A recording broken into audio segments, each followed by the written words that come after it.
then 30s by tomorrow morning. That means we could have a frost. In fact, freeze warnings are indicated on your screen in dark purple across the Triad and a frost advisory farther to the south. Overnight lows generally going to vary between 30 and 38, just depending on if you're in a rural area, a colder spot, or a city. It just depends. But all of us, well, we'll be cold enough to maybe get that patchy frost. So here's what I would recommend. If you already kind of jumped the gun and planted into the ground, go ahead, water your plants now during the day, cover them with fabric, and then take that fabric off tomorrow morning. They should be okay. Coming up, we'll talk about a severe weather threat for Sunday.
Well, check this out. New Yorkers are going old school with how they get their milk. Mac McCroney typically delivers milk to daycares and schools, but now that those schools are closed, he switched to home deliveries. Milk delivery companies across New York are seeing a boom in business since the coronavirus outbreak. Many people, of course, are hesitant to go to a grocery store. One Long Island company had a 600% increase in new business. People think that a milkman's a thing from the past, but I tell people it was never gone. Yeah, it's never gone. So Tahisha, I started doing grocery delivery, not exactly the same as a milkman, but I really have liked that and really appreciate everyone who's going out and doing that shopping for grocery delivery right now. Yeah, it's really one of those kind of old is new things. I mean, really, the last time that I saw a milkman was in a cartoon from, the 60s and 70s. So I'm encouraged to see that they are still around and they are still in business, because that's what we need right now is people working. So I am excited to see them out there. Yes, we appreciate their service as well, making sure everybody stays safe. The less people we can have out and about going to get those items, the better, because we can keep more people at home, and that's the point of all of these stay-at-home orders. All right, let's check in with Tim Buckley. What's going on? Oh, plenty going on. You know, we had nice quiet weather for a while and now things have all just gone wild. We have all this wind that's been with us for a couple of days. It's still windy now, but if you hate the wind, I have a little bit of good news before it gets bad again. Overnight tonight, the wind will go away. Now it's freezing. We're right around 34 tomorrow morning, but tomorrow's a really nice day of weather. The wind will be gone. We have highs in the mid 60s with nothing but sunshine. I might recommend though, if you're trying to do an Easter egg hunt with the kids in your backyard, I would do it tomorrow because on Sunday we have a lot of rain on the way. That's one thing. And then unfortunately we have a very significant risk of severe weather come Sunday night. As of right now, we rank a 2 out of 5 on the severe weather threat scale, but I think that could go up. The main time frame we're looking at is 8 p.m. Sunday to 8 a.m. Monday. It's an overnight concern, but we could see some widespread damaging wind gusts, and there's even a threat of tornadoes in North Carolina too. So that's something that myself, Taran, and Christian over the weekend, we're going to be really tracking that for you and nailing down the specifics. And of course, we'll have full coverage coming that way. We'll take a closer look at the 7-day forecast coming up in just a few minutes.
So we have all had to adjust our daily routines, doing our part to prevent the spread of the coronavirus. And while these adjustments aren't easy, as we're told, they are necessary. Now, over the course of this pandemic, everyone across the world is really coming together in an extraordinary way.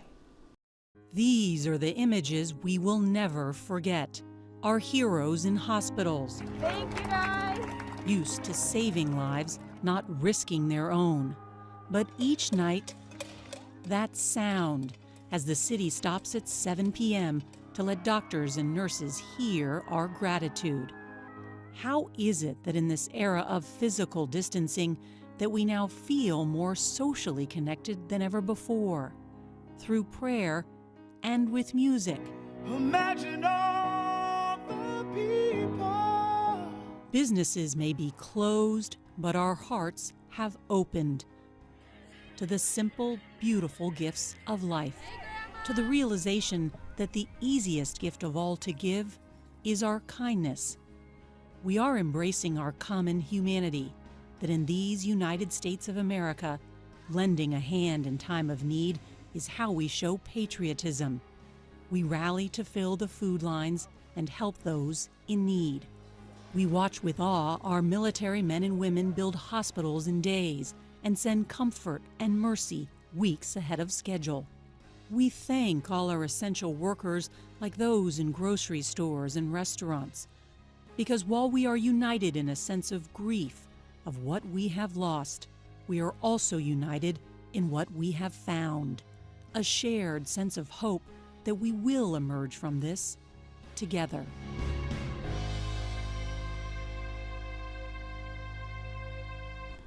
Yes, Tahisha, perfectly said. We are all in And this that was together.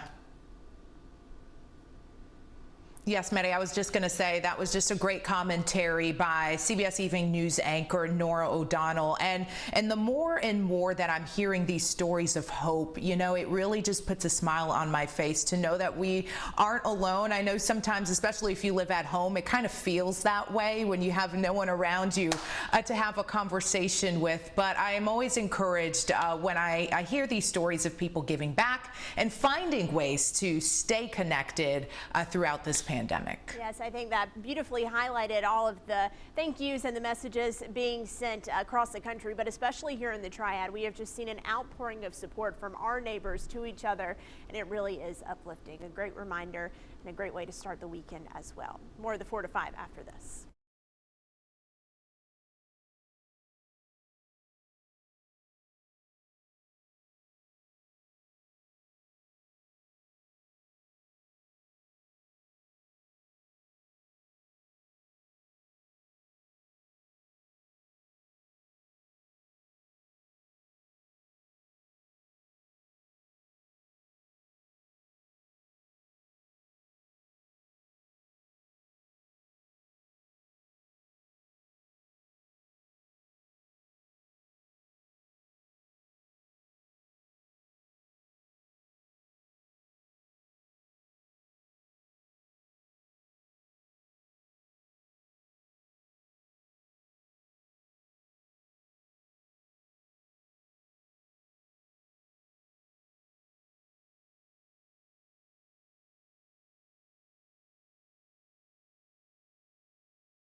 Welcome back to your 4 to 5. You know, you might be saving money because you're staying in your house as much as possible, but it's also possible that you're putting more money into a home office or even a home gym. According to online payment site Affirm, consumers are buying more items like office desks and chairs and computer monitors. Sales are up 200% since January. And home gym equipment sales like Peloton bikes have increased by 160%.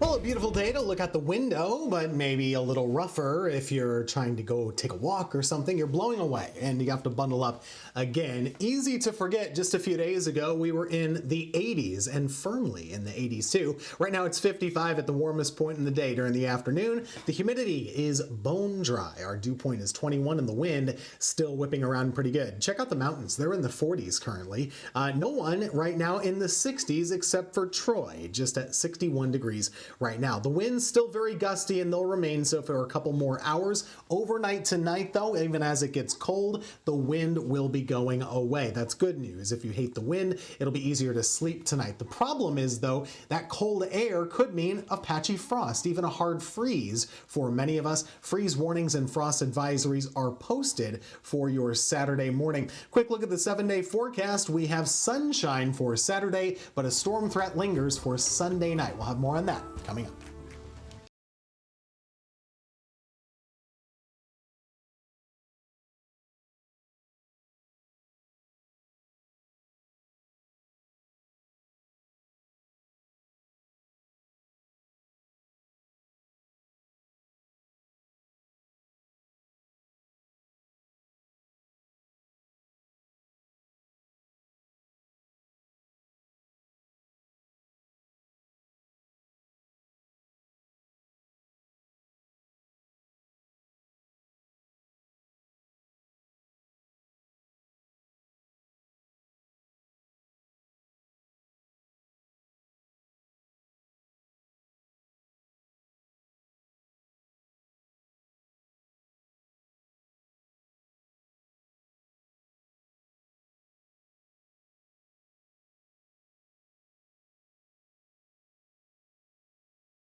Good afternoon and welcome back to your 4 to 5. I'm Maddie Gardner here with Tim Buckley and Tahisha Moise this Friday afternoon.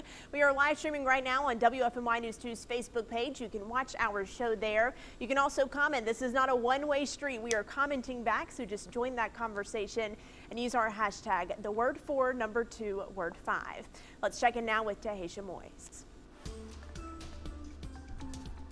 Yes, the state health department is reporting more than 3,900 cases of people who have the coronavirus in our state. More than 400 people are in the hospital, and there have been more than 70 deaths. Now, keep this in mind. The state has completed 57,000 tests, but let's take a look at how it's affecting our area here in the Triad. We're learning Alamance County has 33 cases, no deaths. Davidson County has 81 cases, 2 deaths. Forsyth County has 115 cases. cases, 67 have recovered, 3 people have passed away. Guilford County has 127 cases and 9 deaths. Over in Montgomery County, 12 cases, 1 death. Rockingham County has 10 cases, 2 deaths. Stokes County has 8 cases. Surrey County has 10 cases. And over in Wilkes County, they have 4 cases, 1 death. And Yadkin County has 10 cases, and they have no deaths. Now let's take a look at how the coronavirus is impacting the U.S. nationwide, because there have been more than 486,000 cases across the country, 17,000 deaths, and 27,000 people have recovered. New York State alone has more cases than the entire country of Spain. That's the next country on the worldwide list of most cases.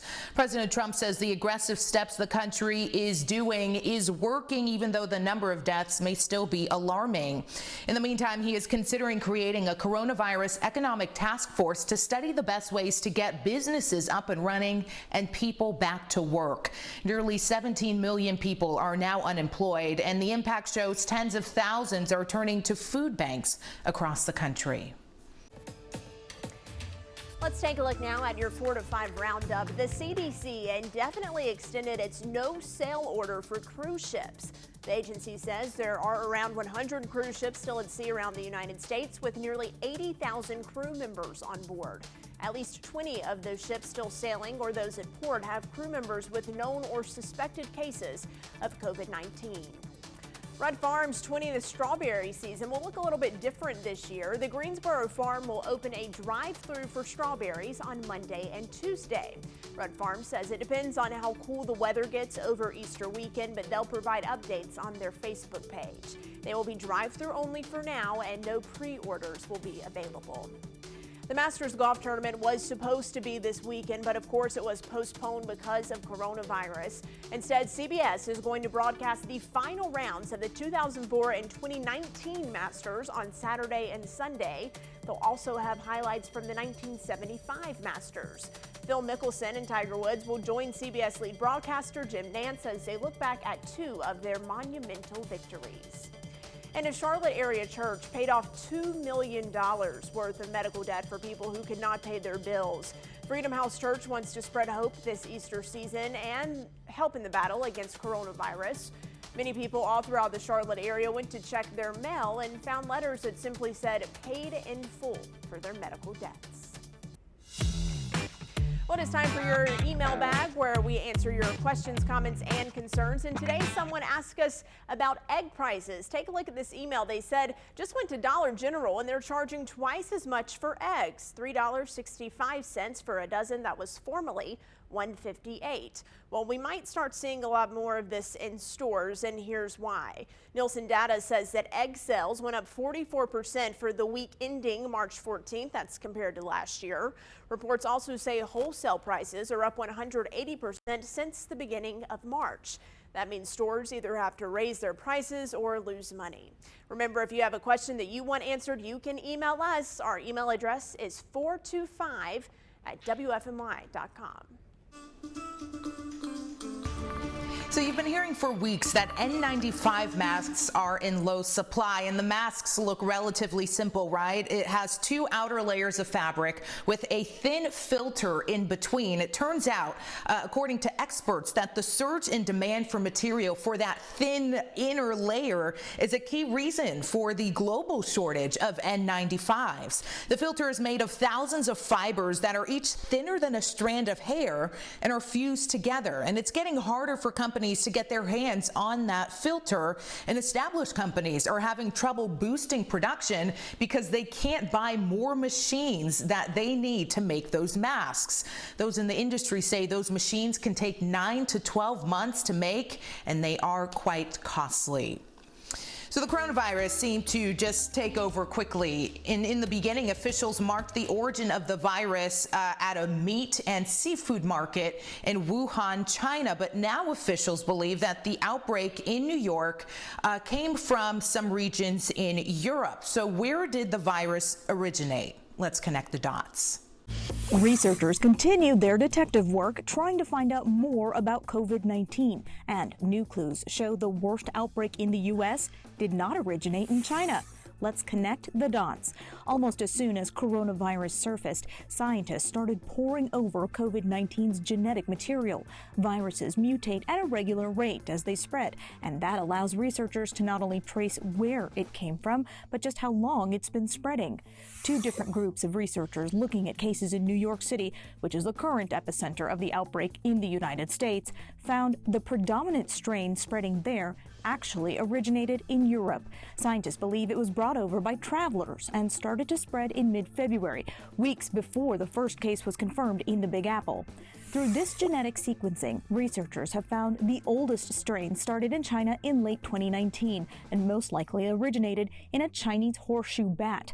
And Chinese authorities announced its first cases of a mysterious new respiratory illness on December 31st.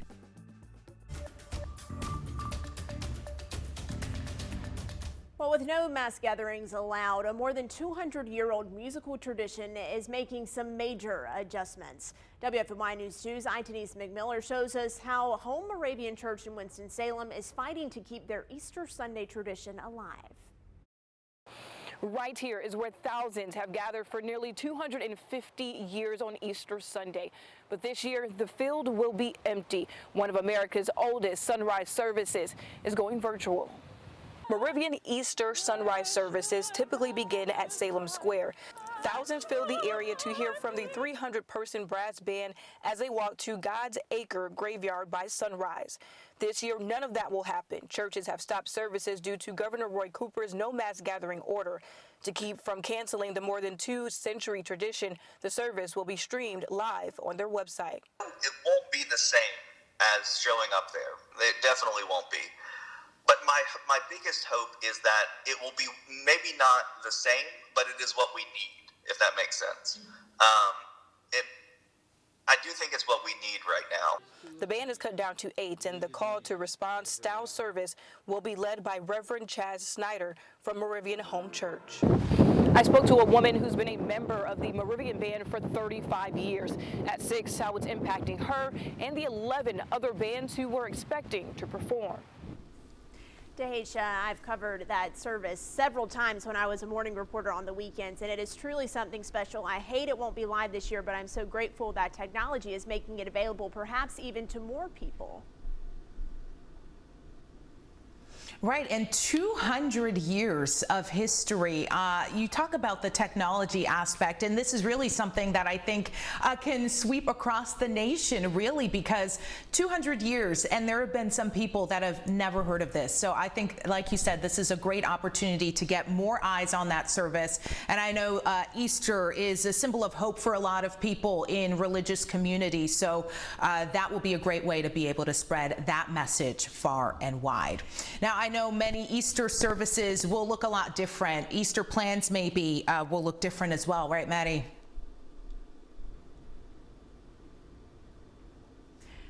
Yes, absolutely, Dahisha. I know many churches are moving their services online, and of course Guilford County just made it so drive-in services are allowed, but with some restrictions. So I do feel like a lot of churches are going to be able to have Easter services, even though it will look a lot different this year. Now, you talk about those online services. I asked you all on my Facebook page today, I said, how is your Easter plans changing because of coronavirus? And a lot of people pointed to those online services. So let's get into some of your comments and what you had to say today. Cheryl writes, no big family Easter meal together, and Holy Week readings are every night at 7 p.m. on Facebook Live instead of in the church. She goes on to say, but we will still celebrate the risen Savior no matter where we are. Elizabeth writes, we normally go to Easter Sunday night vigil service. This is when those that are coming into the church get baptized or get their first Holy Communion / confirmation. It is a beautiful service. I will miss it this year. Denise writes, can't go to church, so watching the sunrise from my deck and watching online service. No lunch with family, no hiding eggs with the kids. And I know that is a big thing that a lot of people do together. They will, dress up and go to church on Easter, hold a big dinner with their family when they get back. And I know that's one big thing that's not going to be happening this year due to those stay-at-home orders and social distancing that we all really need to be taking part in. Yes, Tahisha, my family has a Zoom call planned for Sunday, so we're going to watch Easter church and then have our Easter lunch, I guess you could say, via technology this year. But the good news is it's still happening, right? Many people look forward to this, so I'm glad that people can make adjustments and still have this moment, even though it will look a little bit different this year.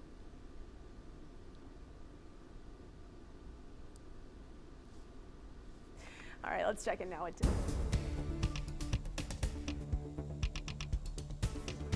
All right, Maddie, it's a little chilly outside. Maybe you grabbed the jacket for the first time in several days. I stepped outside. I went right back in.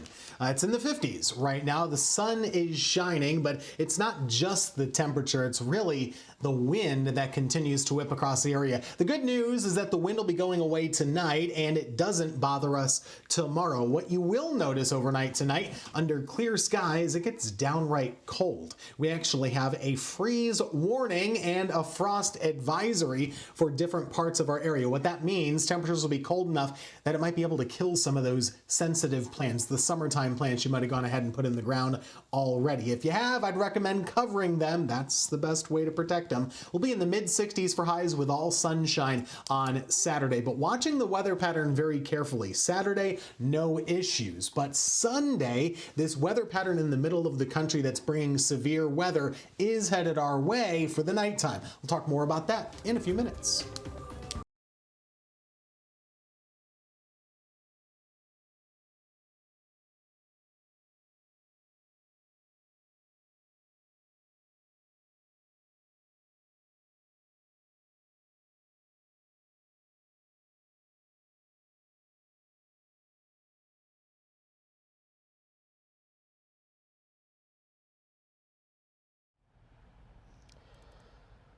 As we all applaud medical staff for their continued efforts in the fight against coronavirus, Cone Health is getting a round of applause right back.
Welcome back. With ventilators increasingly in short supply, a team of British engineers has designed a breathing aid for coronavirus patients that could reduce the need for those ventilators. CBS's Riley Carlson has the story from London.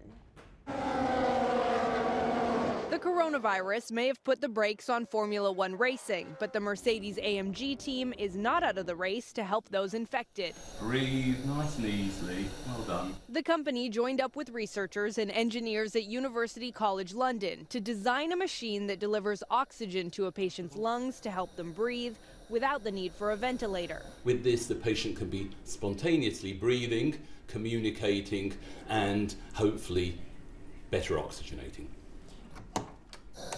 It took fewer than 100 hours to produce a continuous positive airway pressure machine known as CPAP, a device already used in hospitals but in short supply. We've cleverly thought about how we can go back to existing devices and models, reverse engineer them, and then engage with our industry partners to manufacture them at scale.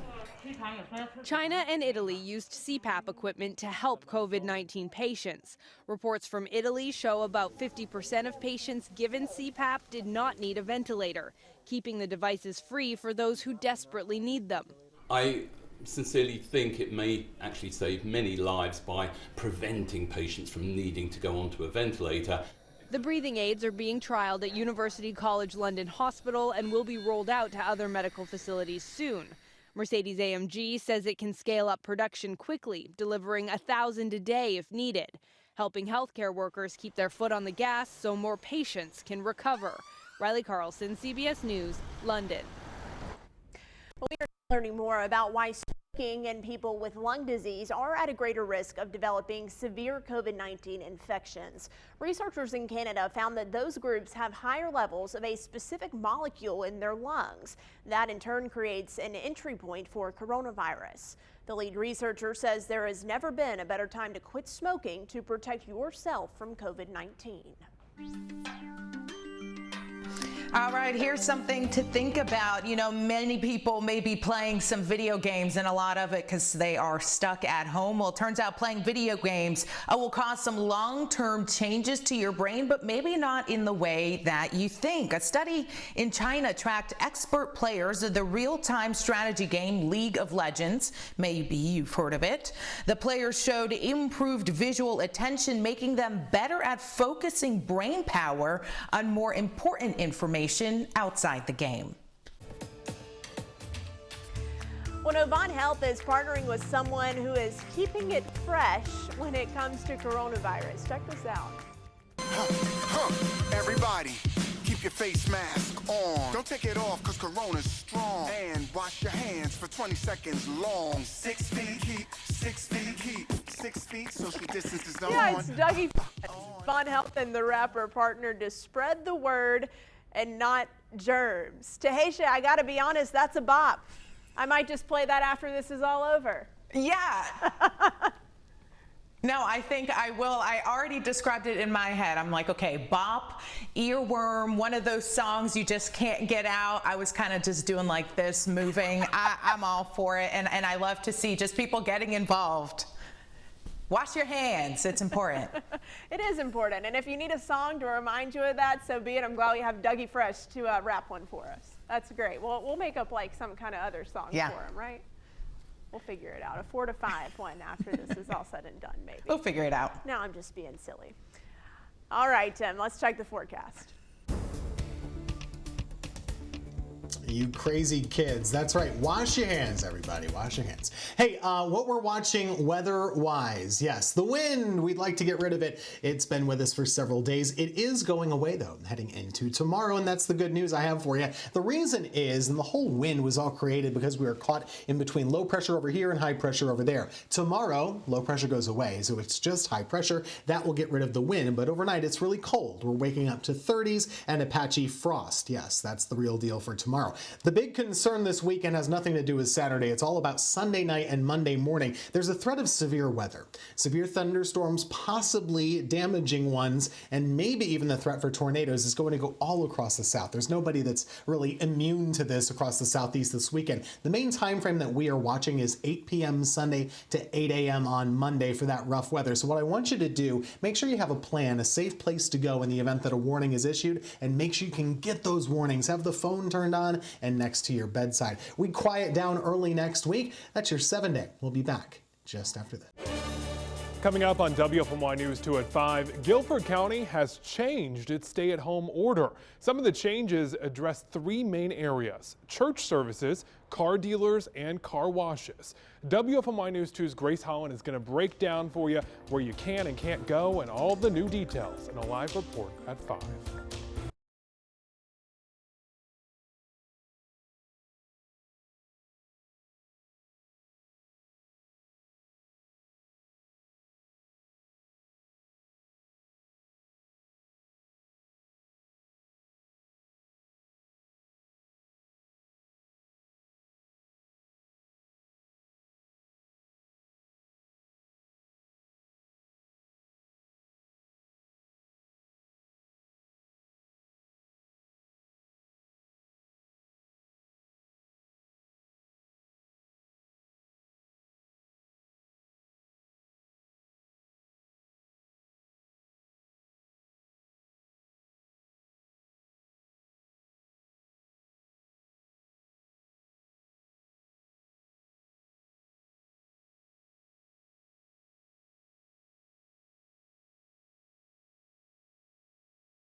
Mic check. 1, 2, 3, 4. Mic check. 4 to 5. Mic check. 1, 2. No problem.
Well, sometimes they give us a reason to smile. Sometimes they may drive us crazy. It is National Siblings Day, so we ask you to share the love for your sibling by showing us your photos together.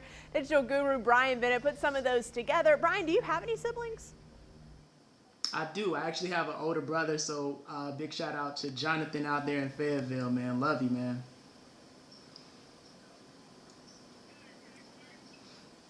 Alrighty, so that was my brother's spill. Let's see what your spill is. Let's jump right into the tag boards to see what you guys are sharing. We're going to kick things off with Tracy McCain here.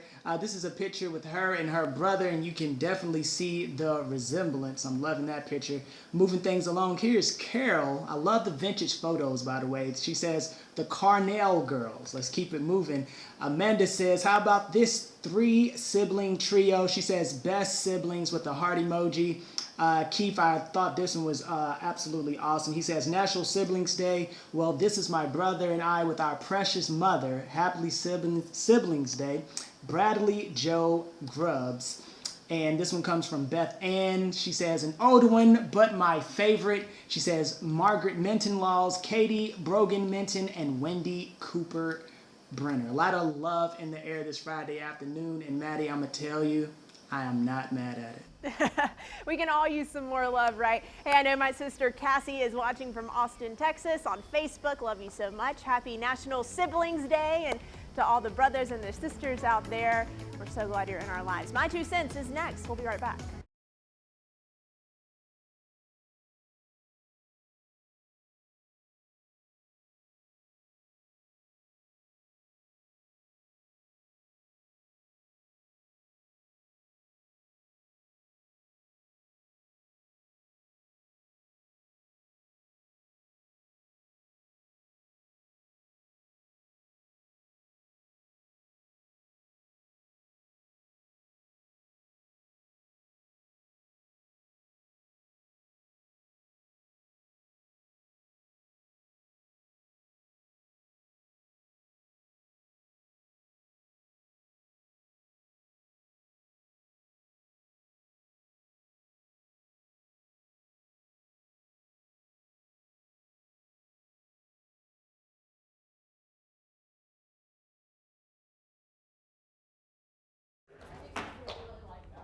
Hey, I think it would be good to do good news. Guilford County's update.